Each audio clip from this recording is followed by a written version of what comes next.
Here we are. We are back at the top. And the only reason we're saying the top is because we're on the top floor here at the Alico building. Pete Sousa Show, presented by Slovaceks.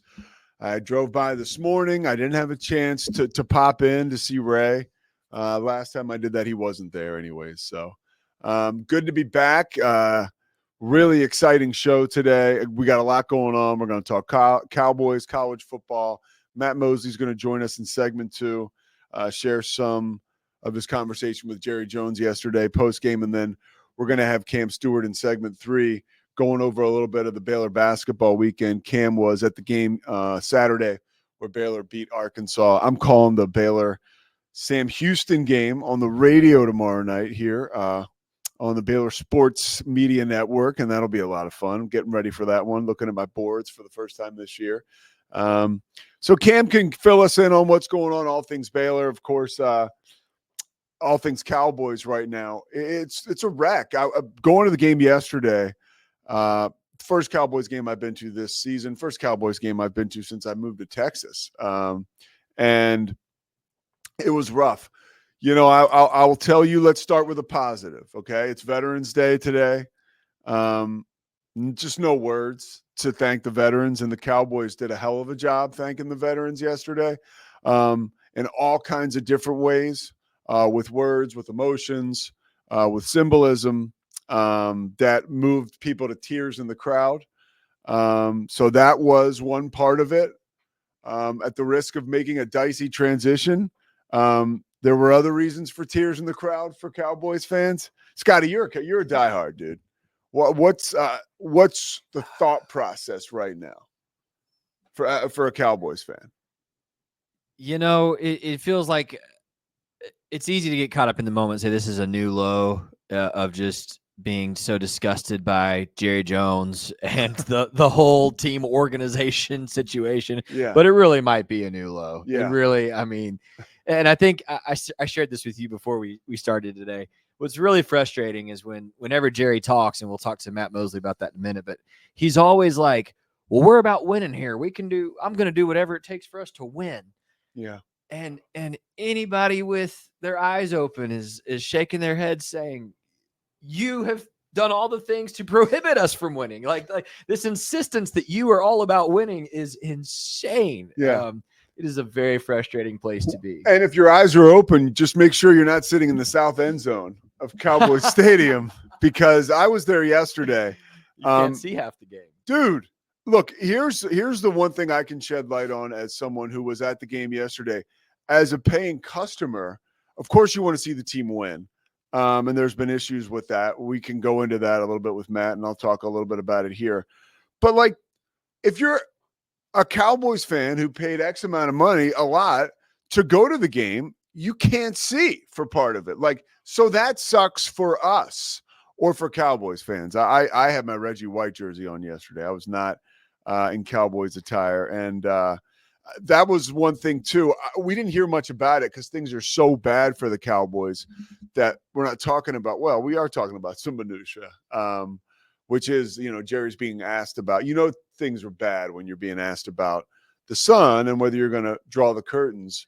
And by doing so, I guess close the curtains. I think you draw them to open them, right? Yeah. So why don't you close the curtains? That's a very good question. And I would say, from a fan experience, those curtains should be closed, just so not everybody who paid hundreds of dollars for tickets is like squinting and can't see. Now, your players, that's a next level conversation. One of the conversations after the game, and I do want to give full context into what Micah Parsons said to the media after the game, which has been one of those quotes that gone viral, whatever you want to put it, first take, get up, all that ESPN stuff. So he was asked a question about Mike McCarthy and playing for Mike McCarthy. And I'm going to read the whole quote. He said, "That's above my pay grade if Mike's coach again next year. All coaching aside, Mike can leave and go where he wants to go. Guys I kind of feel bad for, guys like Zach Martin, and guys who might be on their last year on their way out, because that's who I wanted to hold the trophy for." He goes on to say, You want to win games and do great things with those type of legends who put in more time and work than Mike McCarthy ever did. So those are the kind of guys that I have so much sympathy and hurt for.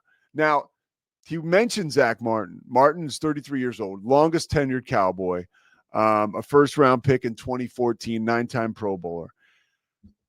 This quote now is all over the place and was taken out of context by a lot of folks. And upon seeing it, there's a lot of sticker shock, right? When you say you want to win games and do great things for legends who've put in a lot of time and work and more than Mike McCarthy ever did. I have to believe that Micah Parsons was talking about his career as a Cowboy, Zach Martin's, as compared to Mike McCarthy. I don't believe he was trying to railroad or crap on Mike McCarthy and his work ethic and the time he's put in. I think it was a body of work with the Cowboys organization. But now we've got Rex Ryan on Get Up, who is like saying, that's bullshit. And you never want to say that. It's I mean, at the end of the day, you just don't want your players in there saying stuff to that degree about a coach post game that could be misconstrued. But hey, it's Micah Parsons. Look, he'll be talking on his podcast tomorrow night, and anything that we have questions about, he'll clear it up tomorrow. So that's the kind of access that these guys give us, and I have no issue with that side of it. But there is a tough situation when the culture of your organization has shifted to what's the owner going to say after the game, what player is going to pop off after the game. I mean, Mike McCarthy, they said it last night. I was listening to the post game on the drive home. They said, hey, let's throw it out of Mike McCarthy, who is with the 4 assembled members of the media who are there to speak with him after game. Everybody wants to talk to Jerry or is in the locker room looking for a hot quote, and they know that McCarthy will not give them that. On the field, the Cowboys are awful. I mean, 5 turnovers this game against the Eagles, 5 turnovers in their last home game. That's 10 turnovers at home in your last 2 games. Honestly, the Eagles are, I guess they're 6-2. They're really, I feel like they're, the Bill Parcells is you are what your record says you are. I feel like the Eagles really honestly aren't that good. And the Cowboys should have been in this game. The first half was tightly contested. The Cowboys defense, it's very clear from being there and watching that the Cowboys have not given up on Mike McCarthy. The guys are playing hard. Overshone is unbelievable. I mean, if you're a Cowboys fan and you want to take away something positive, I had plays where, and I'm not the guy. I have a lot of experience in football, being around it in college, playing all that stuff. But I'm not going home and watching Y22 all night long. But to be at a game and to be able to lock in on an exciting player who you want to see, and just to watch Overshone every play, how not only is he so quick and has such great bursts, but his instincts, he's always around the football. It's amazing. And it happens before you know it. There are going to be great things from him over the course of his career. And, Cowboys fans should look forward to that. Mike McCarthy in his 18th season as an NFL coach, not much to look forward to for him as a Cowboys fan. And I don't think he'll be there much longer. I do think he'll last the remainder of the season. I think Jerry's made that very clear. It can go one of 2 ways now. Again, there's still so much football left. It's 80, as Jerry mentioned last night in his postgame, that's 80%, 8 games left. 80% of a college football season really is left. That is a lot of football. A lot of things can change. I think that with the quarterbacking situation, I do think we'll learn very soon that officially from the Cowboys, we'll learn that Dak is done for the rest of the year. And if he is,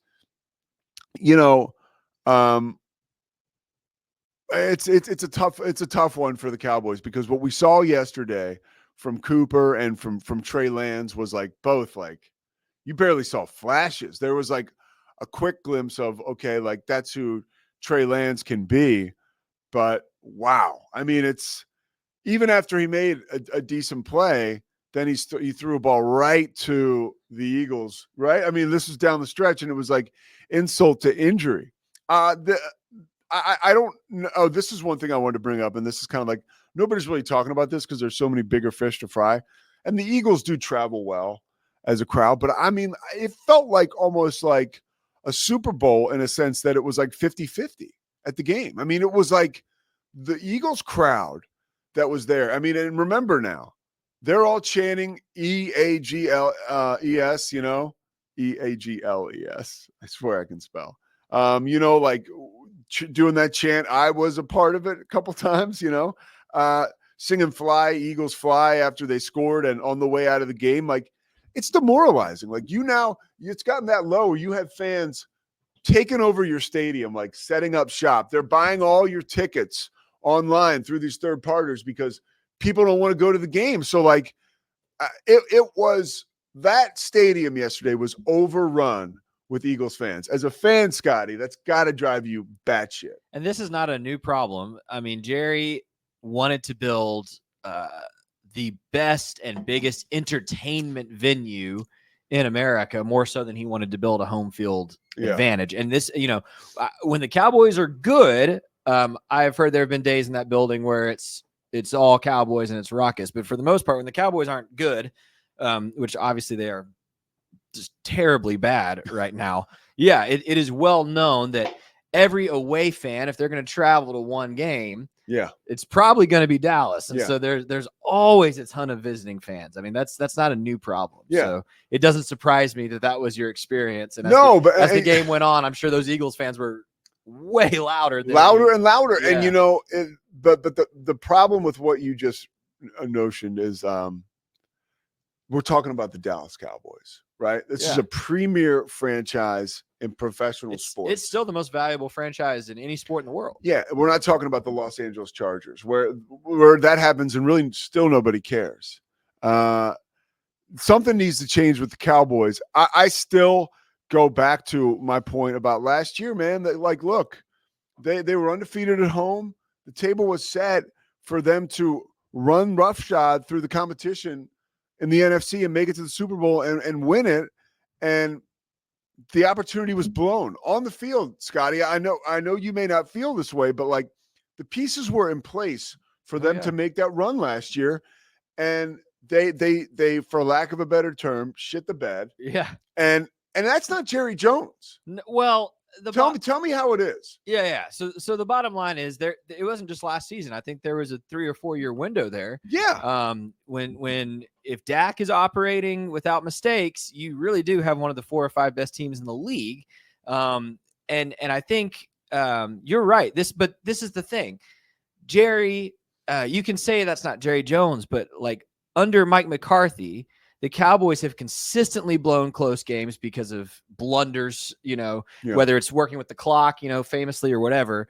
And as the talent has changed, the Cowboys have gotten worse. And so I think this season is an indictment. Cooper Rush has, by all accounts, been a really good backup quarterback his whole career. And yesterday he looked lost. I mean, and that line is just terrible. I mean, and so, you know, part of what frustrates me about Jerry Jones, and this got some play a couple weeks ago, was in the offseason when he was asked, why aren't you going after Derrick Henry, or why, you know, and he said, oh, well, you should see the guys. There's guys that didn't even get on the field last year that can play. And it's like, brother, if they couldn't get on the field last year, they can't play. Like, he's just clueless, Pete. He's just clueless. And I would say holding on to McCarthy as long as we have is part of the problem. And Jerry Jones has held on to lots of coaches for 2 seasons too long. Yeah.